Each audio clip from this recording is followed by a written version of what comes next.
O Jardim do Éden. Nossa lenda mais duradoura.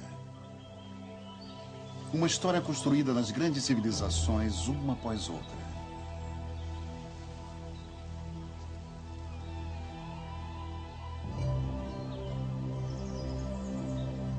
Uma história de sedução.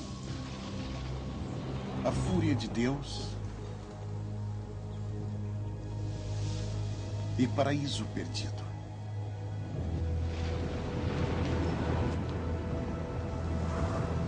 Mas será apenas uma fábula? Existem evidências que as grandes histórias da Bíblia possam ser verdade? Havia mesmo um lugar como o Éden?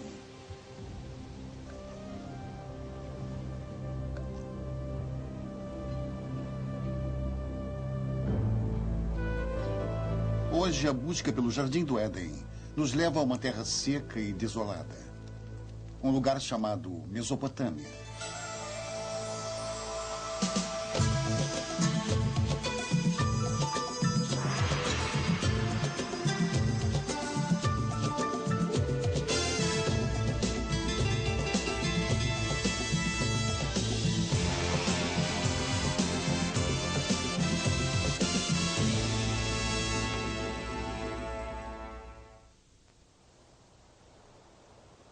Esta é a terra onde as primeiras sementes da civilização humana foram semeadas.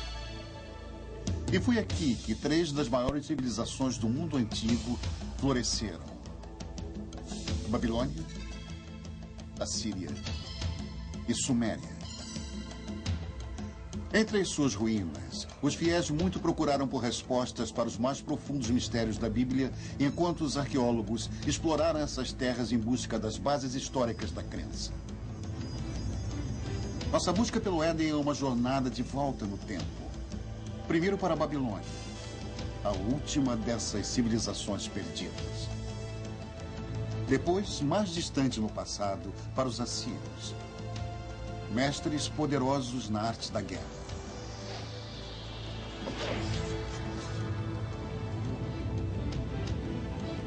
E finalmente para um momento no passado distante em que somente o Éden poderia tê-la precedido.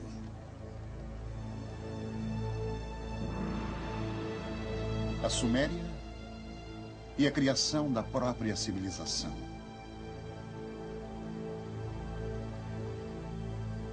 O Arco do Fértil Crescente. Ao longo de mais de 6.000 anos, esta terra rica, modelada entre os rios Tigre e Eufrates, deu início às primeiras grandes civilizações. Os gregos a chamavam de Mesopotâmia. Nós a chamamos de Iraque. E retirando as camadas de história que aqui estão, podemos traçar as origens de nossas histórias mais antigas e viajar de volta às mais profundas raízes da fé. Nossa jornada começa na margem oeste da Mesopotâmia, em Israel. Em 1947, uma descoberta acidental chamaria a atenção do mundo para a arqueologia e para a Bíblia. 2 pastores beduínos estavam levando um rebanho de cabras junto às montanhas de Qumran, a alguns quilômetros de Jerusalém. No deserto ressecado pelo sol, eles perceberam uma pequena caverna oculta por uma inclinação rochosa. Curioso, um dos beduínos começou a subir. Não era raro que artefatos antigos e valiosos fossem encontrados ao longo destas escarpas.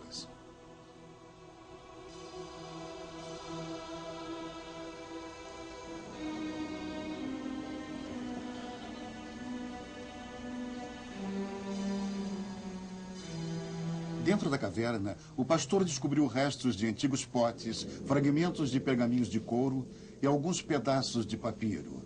Tudo intocado desde a época de Jesus.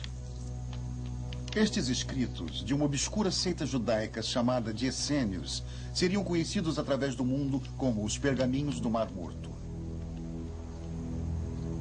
Nas cavernas das redondezas, centenas de antigos pergaminhos eventualmente eram desenterrados. Um deles viria a ser a mais antiga versão conhecida do Velho Testamento, incluindo os 5 primeiros livros cruciais, conhecido pelos judeus como o Tora. Os pergaminhos do Mar Morto imediatamente se transformaram no foco de um grande tumulto. Tanto estudiosos como teólogos lutaram pela sua posse e seu significado. O curador do livro, o Sr. Megan Brosh, diz que a sensação foi enorme. O livro foi descrito como um dos mais importantes achados arqueológicos do mundo. Os pergaminhos eram importantes para os judeus porque eram judaicos. Eles vinham de um período importante na história judaica. Eles eram muito preciosos para os cristãos porque eram contemporâneos de João Batista, de Jesus. Eles eram muito esclarecedores, mas além de tudo isso, os estudiosos têm uma grande ligação emocional com essa biblioteca. A Bíblia é um livro que sempre tem sido lido sob 2 pontos de vista, o sagrado e o histórico. O Torá tradicional sempre é escrito à mão. As palavras são lidas em voz alta enquanto o escriba vai escrevendo. Desta maneira, elas se tornam uma oração viva e cada Torá é considerado sagrado desde o momento em que é escrito. Mas a exatidão histórica da Bíblia nunca é confirmada com facilidade. É um esforço que continua até hoje.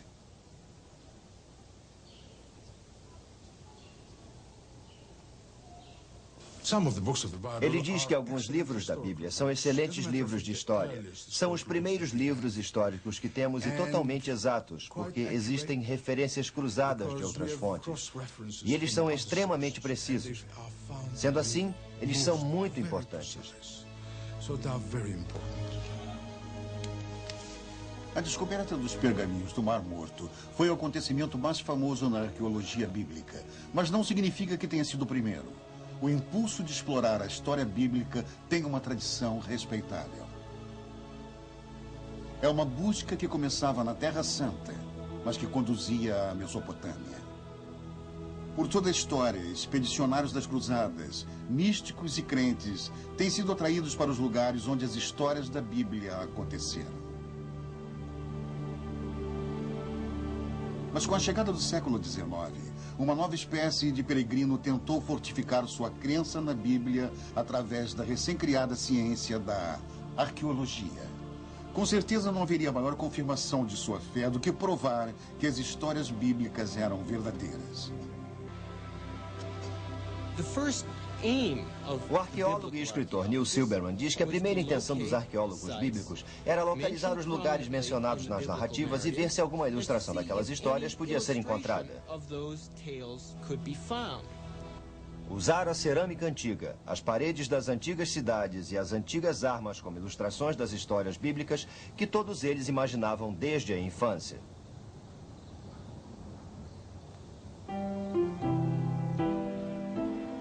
Incentivados pela excitação das primeiras descobertas, estudiosos de todo o mundo correram para fazer valer os seus direitos numa espécie de corrida para o ouro bíblico.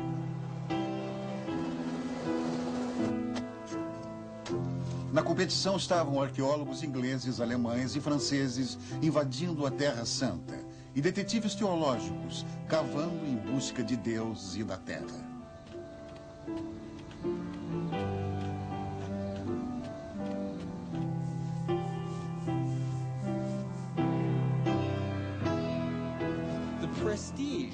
Silberman diz que o prestígio de cada país europeu na Terra Santa era medido pelos tipos de descobertas bíblicas que eram feitos.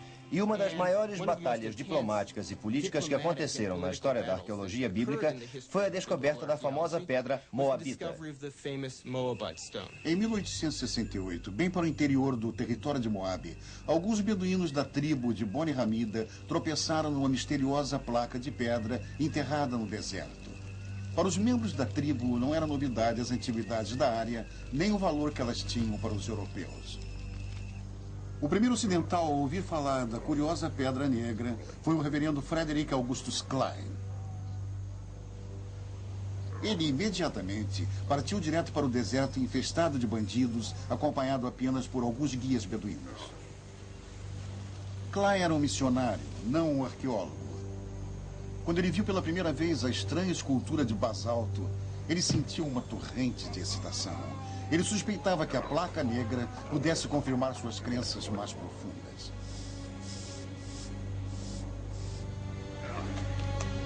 Ele examinou a pedra e fez uma cópia grosseira da inscrição. Estava numa língua que Clay não reconhecia. De volta a Jerusalém, ele procurou ajuda para decifrar a pedra.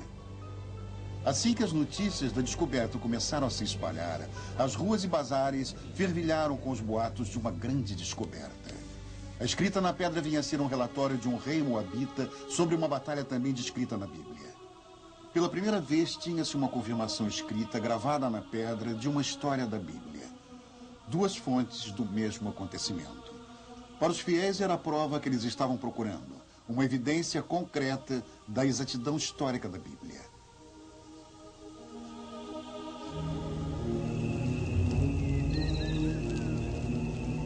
Muitos tentaram comprar a pedra, mas os beduínos tinham razão em ter cuidado.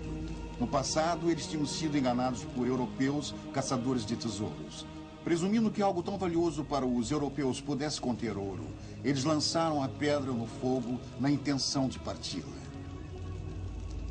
Quando o fogo esquentou a pedra, eles jogaram água sobre ela várias vezes até que ela finalmente explodiu.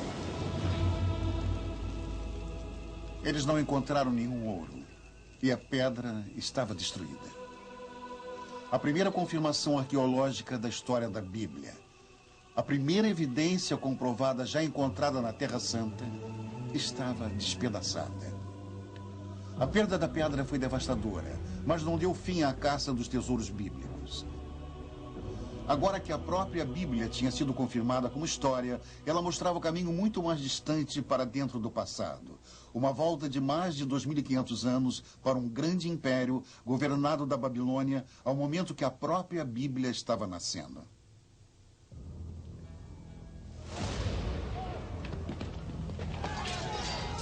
O ano é 586 a.C.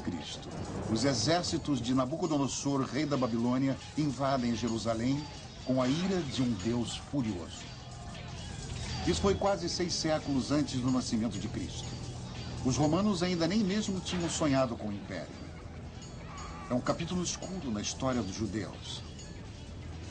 Enquanto que a força da estrela da Babilônia crescia. A Bíblia descreve o ataque dos babilônios. Casas são pilhadas. O templo do rei Salomão é incendiado e completamente destruído. 10.000 hebreus capturados. Príncipes, soldados, artesãos e escribas, todos são levados acorrentados para a Babilônia. Os hebreus atravessaram mais de 800 quilômetros de deserto, seguindo antigas rotas de comércio através do território dos atuais Jordânia, Síria e Iraque para a Babilônia. No Salmo 137, os hebreus lamentam.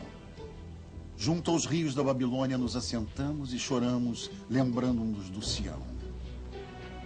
Como entoaremos o cântico do Senhor em terra estranha?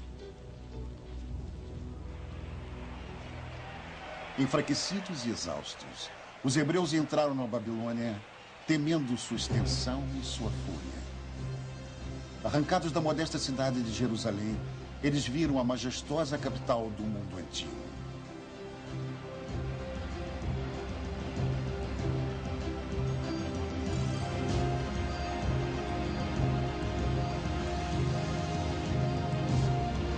Mas, de alguma maneira, os hebreus conseguiram fazer mais do que entoar o cântico do Senhor nesta terra estranha. Eles também deixaram o registro. O arqueólogo e escritor Brian Fagan diz que se você pega qualquer peça da literatura oral e depois a registra, você a está formalizando. Está compondo um texto em que as pessoas podem dizer: este é verdadeiro, tudo mais está errado. E este é o maior efeito da escrita da Bíblia, o Velho Testamento.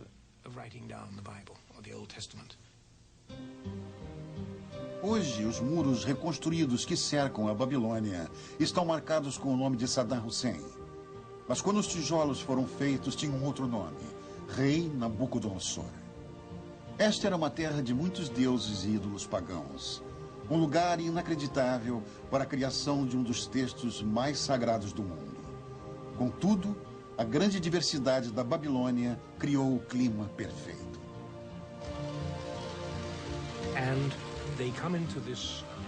Fagan diz que eles entraram neste ambiente cosmopolita, onde mesmo o mais educado e instruído entre eles era bombardeado no contato direto com outro povo, completamente diferente. Os hebreus se encontraram numa confusão de raças e línguas diferentes, deuses conflitantes e demônios estranhos.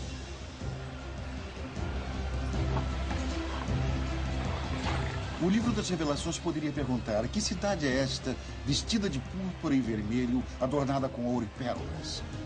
O lar de demônios e a prisão de todos os espíritos corrompidos. Babilônia, a grande, mãe das prostitutas e das abominações da terra. Mas no meio de todas estas abominações, e talvez até mesmo por causa deles, foi onde a Bíblia primeiro se transformou em livro.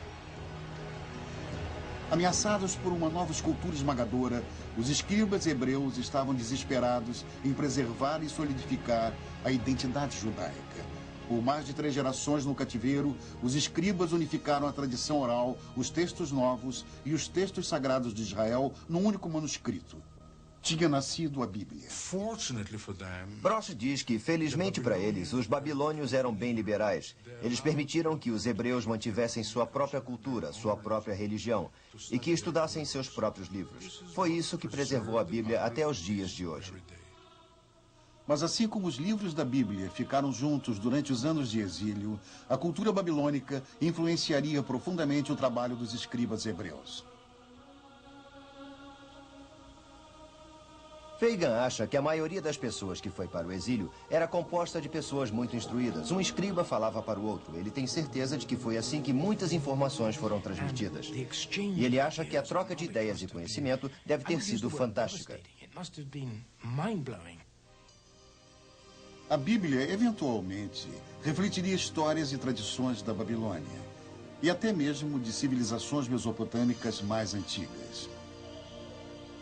Os hebreus não poderiam ignorar facilmente a florescente cultura babilônica e os grandes monumentos. Seus templos estavam entre as maiores esculturas do mundo antigo.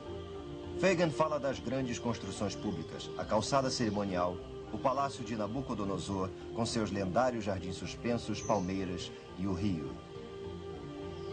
Se você ultrapassasse o portão de Ishtar, você se sentiria amedrontado. E isso era deliberado. Você estava na presença de algo poderoso.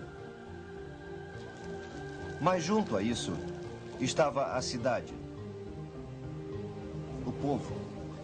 Os cidadãos. Vielas sinuosas e estreitas. Filas e filas de pequenas lojas. Burros urrando. Muitas pessoas andando.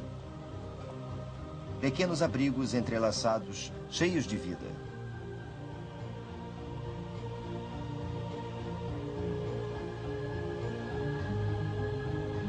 E foi aqui, nos diz a Bíblia, que um dos monumentos mais extraordinários da antiguidade subiu em direção ao céu. A Torre de Babel. Por muito tempo, aventureiros e peregrinos esperavam que o encontro da famosa torre pudesse provar a verdade das histórias bíblicas. Um desses investigadores que fracassou escreveu que nenhum homem ousou chegar perto da torre porque tudo é deserto e cheio de dragões e grandes serpentes e cheio de diversas bestas venenosas. Viajantes medievais alegavam que tinham encontrado a torre. Este minarete espiral ainda está de pé no norte do Iraque.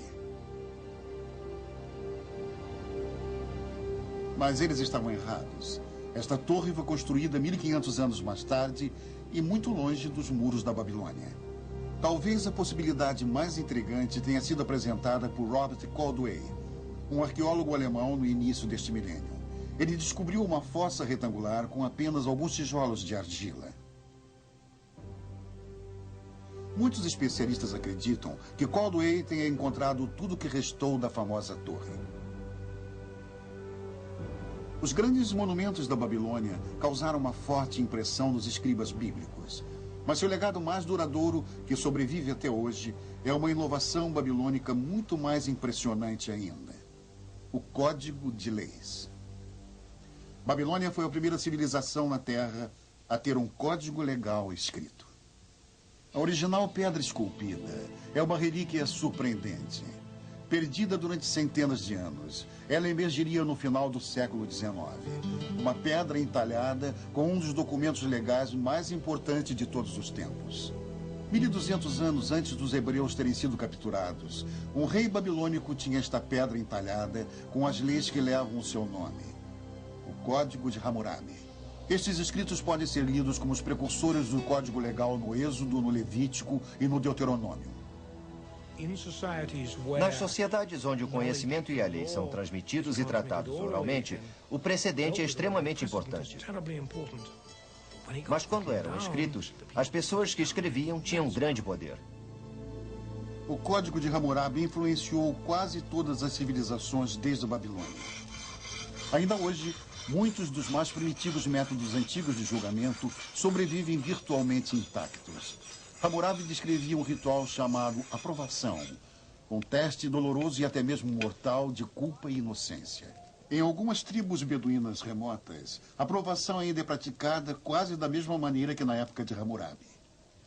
Neste filme raro, um homem santo chamado de Mubashi julgará os acusados examinando suas línguas depois de terem lambido uma colher de ferro quente.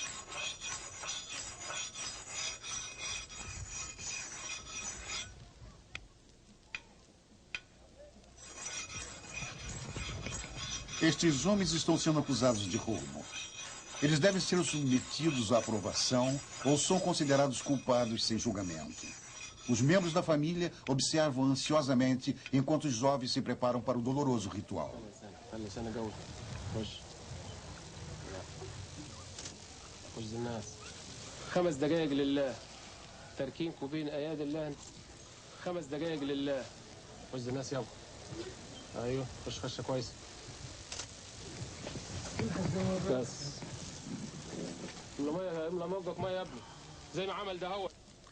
A água não alivia a dor. Ela é usada para limpar e purificar o que bebe e para prepará-lo para o julgamento. O homem santo ora e depois examina as línguas queimadas, procurando um sinal de Deus.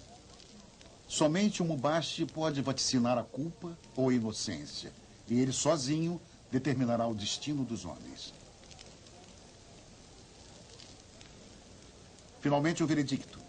Um dos homens é considerado inocente para grande alívio da família. O outro não tem tanta sorte. Declarado culpado, ele pagará por seu crime.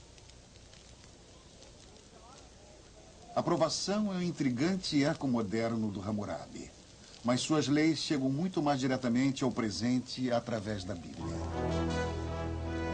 Não matarás. Não levantarás falso testemunho.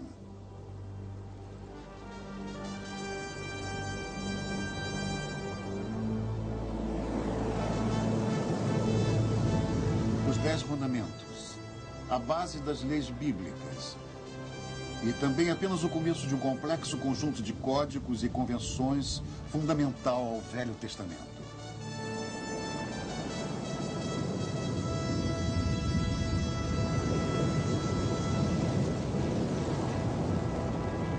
E nessas leis, a voz clara de Hammurabi ainda pode ser ouvida.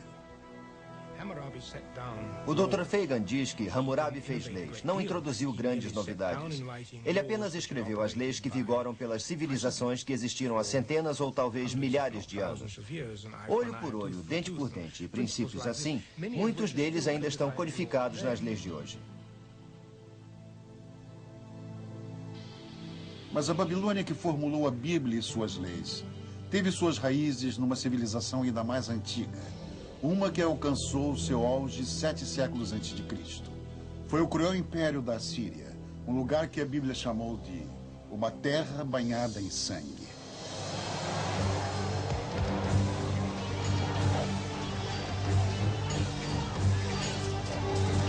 O mais cruel de todos os exércitos da Mesopotâmia a varrer o mundo antigo foram os assírios. Na Bíblia, eles eram o símbolo máximo da tirania sangrenta e da opressão implacável.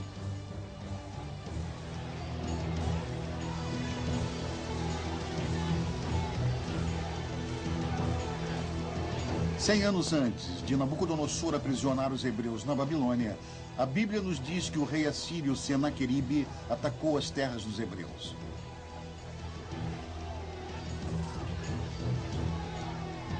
No segundo livro dos reis, a Bíblia diz: vejam o que os reis da Assíria fizeram às nossas terras. As destruíram completamente.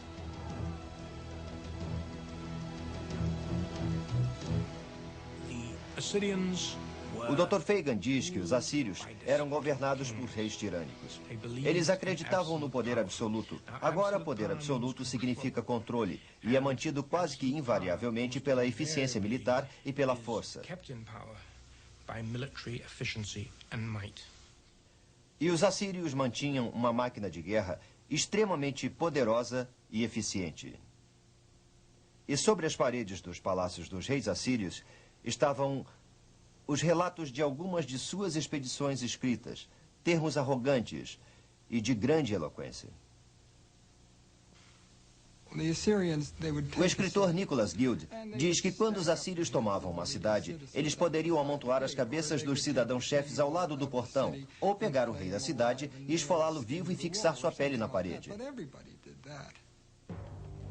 A força síria, simbolizada pela real caça ao leão, colocada nas mãos de impiedosos reis guerreiros. Mesmo de má vontade, a Bíblia revela admiração em Ezequiel 31, onde encontramos: olhem para os assírios, sob sua sombra habitam todas as grandes nações. Quando a cidade de Roma estava em seu início, a Assíria era o maior império do mundo.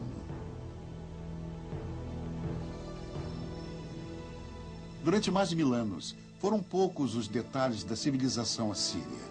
Até mesmo sua capital, a cidade de Nínive, era desconhecida para o mundo moderno. Então, em 1852, estas ruínas desoladas foram exploradas pelo arqueólogo inglês Austin Henry Layard.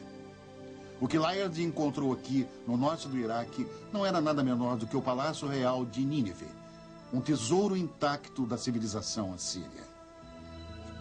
Abrindo túneis como um mineiro através da terra, Layard descobriu grandes touros alados e espetaculares trabalhos artísticos escondidos há mais de 1 milênio dos olhos humanos.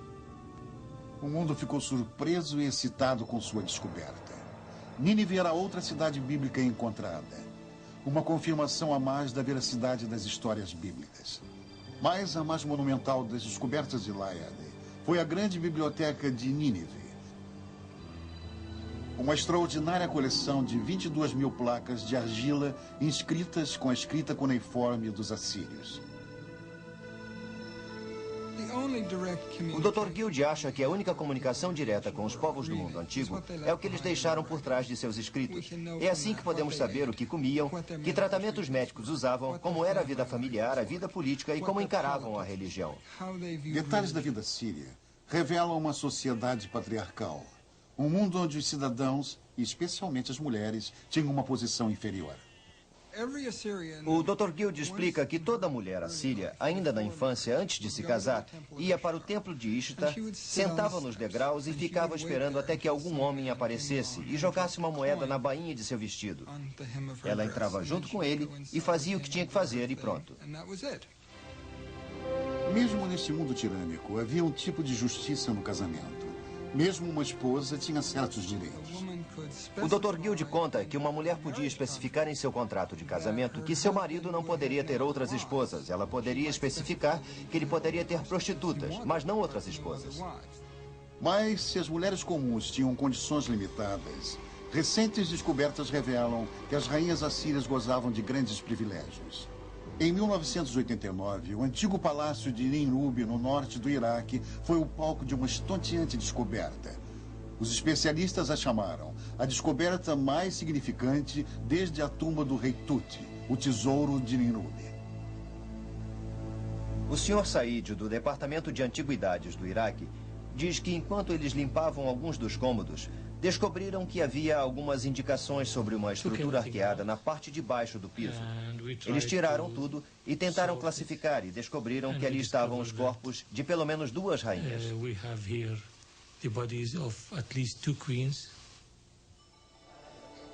Braceletes de ouro maciço ainda adornavam seus ossos. Um tesouro real enterrado há mais de 2.000 anos.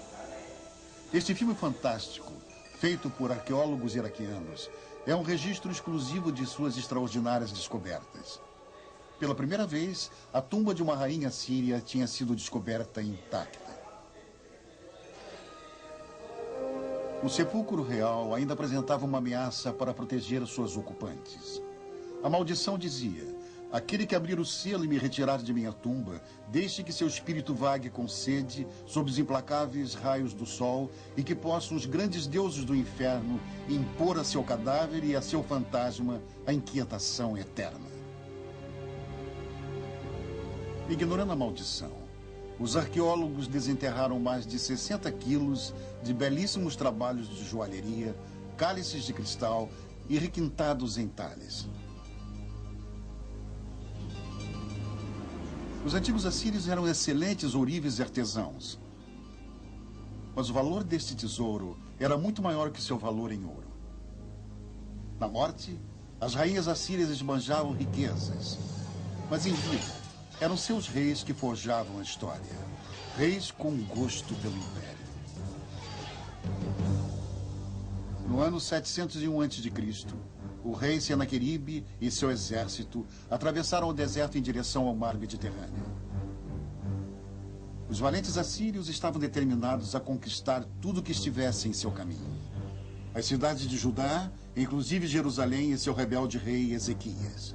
Fortaleza após fortaleza tomou frente aos assírios, mas foi a cidade de Laquis, cuja brutal destruição está melhor gravada no registro histórico e na Bíblia.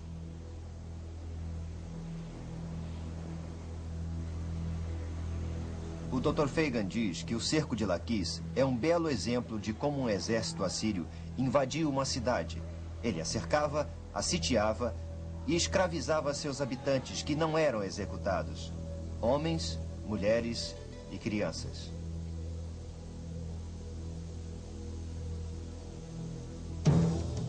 Suas técnicas eram muito simples.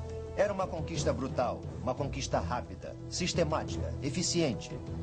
E nos baixos relevos dos palácios assírios, vemos as máquinas do cerco, os soldados movendo-se sobre as colinas, protegidos pelos escudos. Mas eles não tinham nenhuma chance. Todos aqueles homens eram soldados profissionais, eram máquinas. Da capital de Jerusalém, o rei Ezequias sabia que um ataque era inevitável. Ele se apressou em fortificar a cidade e ordenou que um aqueduto subterrâneo fosse cavado num esforço desesperado para proteger o suprimento de água da cidade em caso de um cerco. O plano de Ezequias funcionou. A Bíblia nos diz: o Senhor salvou Jerusalém e o rei da Síria retornou envergonhado à sua terra. A versão de Senaqueribe para o conflito foi encontrada em um prisma de argila desenterrado em Nínive. Ele confirma a história da Bíblia nos mínimos detalhes, mas seu ponto de vista é completamente diferente. No prisma estava escrito: mas como Ezequias, o judeu, não se dobrou submisso ao meu jugo, 46 de suas cidades fortificadas eu sitiei e conquistei. O terrível esplendor do meu domínio o oprimiu. O Dr. Brosh diz que as histórias são contadas em ângulos diferentes, mas elas estão de acordo. Se você tivesse que contar o que aconteceu hoje, e ele também, as duas histórias seriam diferentes. Temos a história de Senaqueribe invadindo este reino. Cada um fala basicamente sobre o mesmo fato histórico, absolutamente sem contradições. Com apenas uma contradição. O resultado, na versão de Senaqueribe, Ezequias calou-se em Jerusalém como um pássaro engaiolado. Mas na Bíblia, os exércitos assírios foram contidos pelas paredes de Jerusalém. Talvez seja o exemplo mais antigo de contadores de vantagens. O rei dos israelitas ficou com a última palavra. Derrotarei a Assíria em minha própria terra. A Bíblia diz no livro de Isaías: e ao comando do Senhor, os assírios serão vencidos. E a Bíblia nos diz que Deus destrói Nínive, trono dos grandes reis assírios. Esta foi a primeira aniquilação. Muito antes, o Todo-Poderoso havia desperdiçado uma civilização inteira. Não há nenhuma citação ao seu nome na Bíblia, mas ela foi chamada de Suméria e contou a história de um grande dilúvio.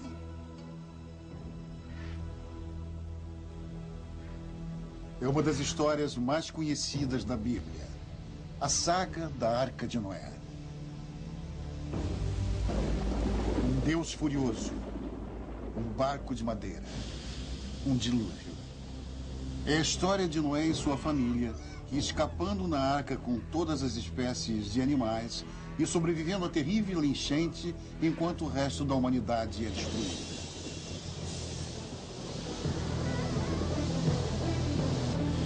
É uma história primitiva que excita nossas esperanças e medos mais profundos.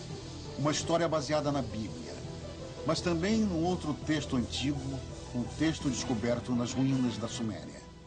No início deste século, um grupo de placas mesopotâmicas foi traduzido.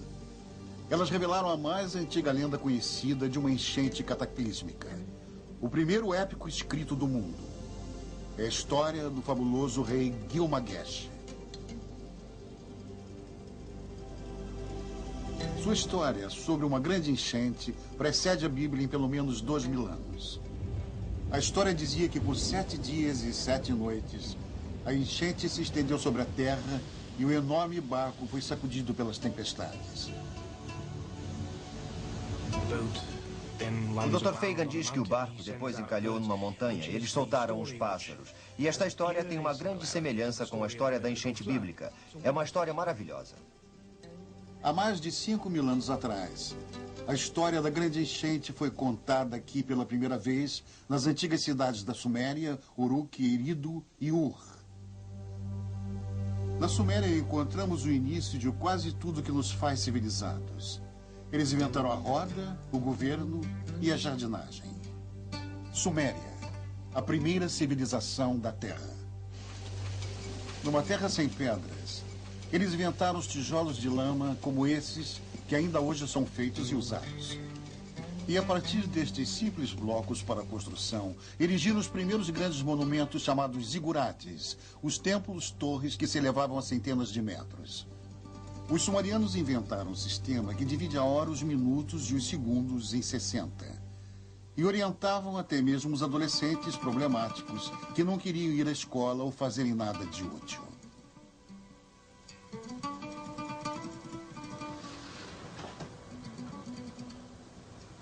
O que nós sabemos sobre os sumerianos, suas inovações surpreendentes e sua vida diária, é graças à sua invenção mais impressionante, a escrita. Conhecemos suas antigas lendas e seus segredos íntimos porque alguém os escreveu. Isso foi algo que ninguém tinha feito antes.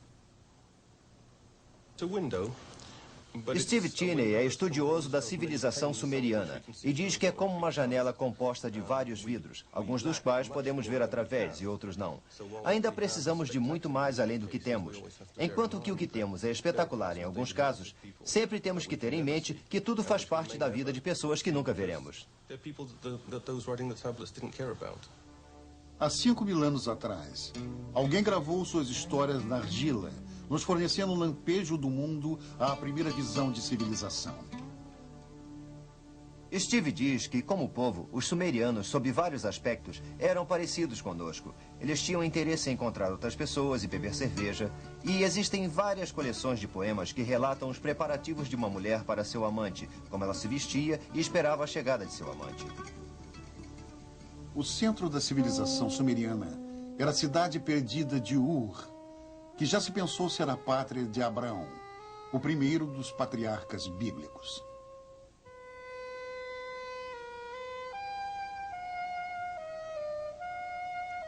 O Dr. Fagan diz que ela é o resumo da cidade bíblica em termos arqueológicos, porque é o lugar de uma das mais famosas escavações arqueológicas já feitas nas décadas de 20 e 30 por um notável arqueólogo inglês chamado Leonard Woolley. Um arqueólogo inglês uma vez descreveu a arqueologia como a ciência do lixo, e isso é verdade.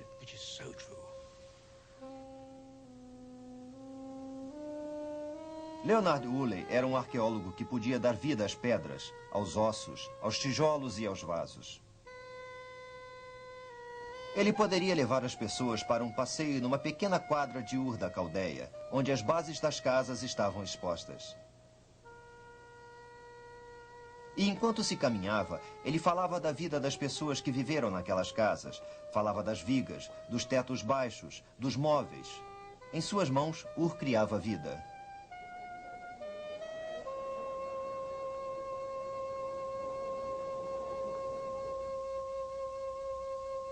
Uley cavou esta enorme fossa e foi descendo através da cidade e foi ficando cada vez menor, até que no fundo havia esta camada de limo estéril. Uley contava que sua mulher chegou e, como em algumas coisas ela era uma mulher um tanto sem método, ela olhou e disse: "É claro que é o dilúvio." Então as luzes se apagaram e Uley afirma que isso era a evidência do dilúvio bíblico. E isso tomou a imaginação popular. E o que isso causou? Isso trouxe dinheiro. E Ur foi uma escavação vendida brilhantemente. As especulações sobre o dilúvio bíblico causaram sensação. Mesmo sem uma prova sólida, foi como se a ciência e a Bíblia se unissem no desolado deserto no sul do Iraque. Uley teria eventualmente descoberto um tesouro incontestável. Uma descoberta que forneceu uma extraordinária visão da mais antiga das civilizações, os túmulos reais de Ur. Cavando na lama espessa, Uley descobriu 74 esqueletos cuidadosamente arrumados, todos sepultados ao mesmo tempo. O enterro conta a história chocante da última jornada de um rei para a vida eterna e daqueles que o acompanharam. O Dr. Fagan diz que, a partir daí, Uley desenvolveu uma história espetacular de um funeral real pré-dinástico. Sua história ficou mais ou menos assim. Eles cavaram esta enorme fossa com uma rampa num dos lados. Nesta fossa, eles construíram um sepulcro de pedra, onde o corpo da personalidade real foi colocado.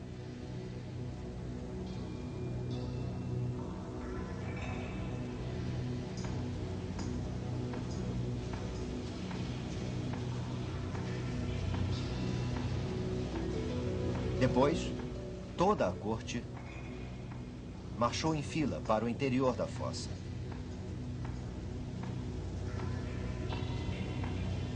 Todos tinham nas mãos pequenos potes de argila.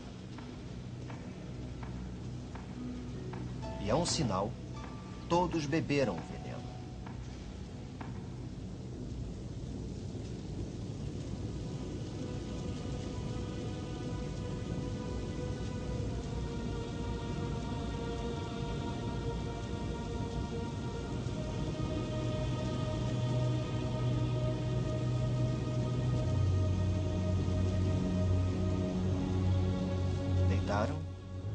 E morreram.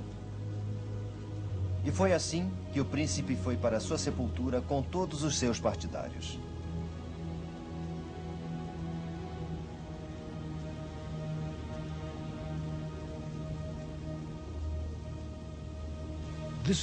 Esta veio a ser uma das grandes descobertas, um dos grandes funerais valiosos da arqueologia e da história antiga. A descoberta da importante sepultura em Ur foi uma vitória da arqueologia, revelando antigos segredos da primeira civilização. Mas a ciência só pode nos levar até aí. Onde os vestígios terminam, o épico de Gilgamesh fornece o final, pistas que atormentam, pistas que nos levam de volta para um jardim e um lugar chamado paraíso.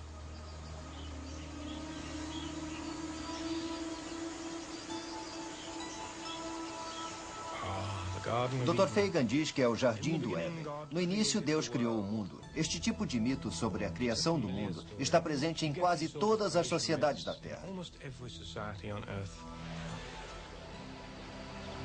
É o desejo dos povos por um mundo melhor.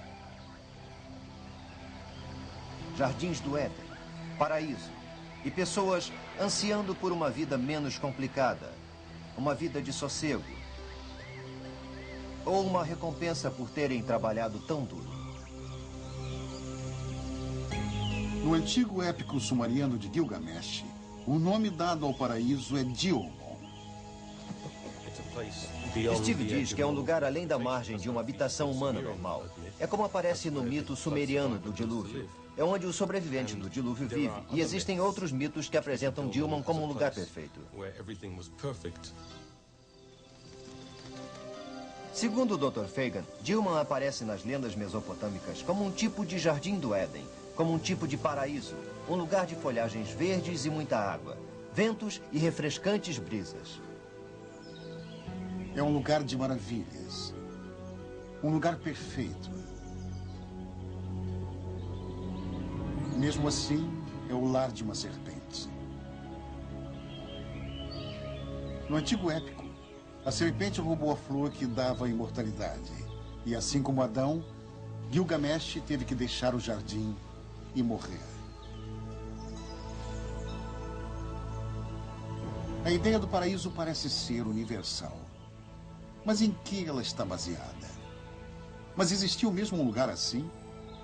As pistas apontam para uma terra encantada, a verdadeira localização.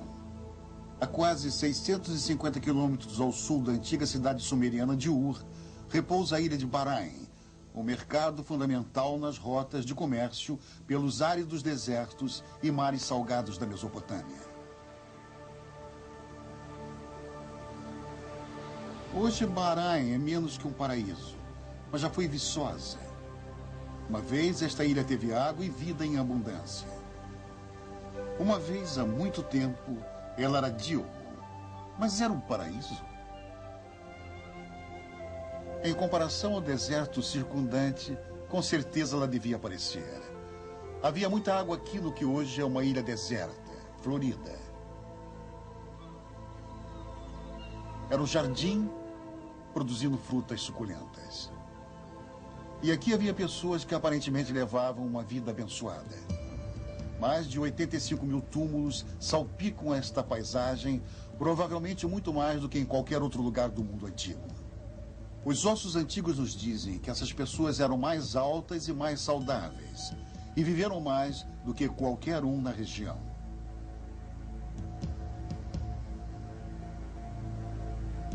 Pelos túmulos está uma pista muito mais impressionante. Os restos de serpentes, ritualmente embalsamadas em algum momento perdido há mais de 4.000 anos atrás. Aqui em Bahrain encontramos a serpente, assim como a encontramos no épico de Gilgamesh, e assim como a encontramos na Bíblia. Nossa jornada de volta no tempo atravessou as terras onde os babilônios, os assírios e os antigos sumerianos uma vez andaram.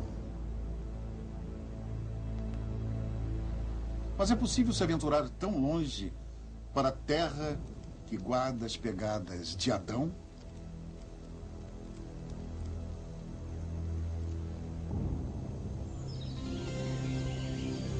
Aqui a fé e a razão devem dividir a companhia. Agora sabemos que houve uma vez na Mesopotâmia uma ilha verde.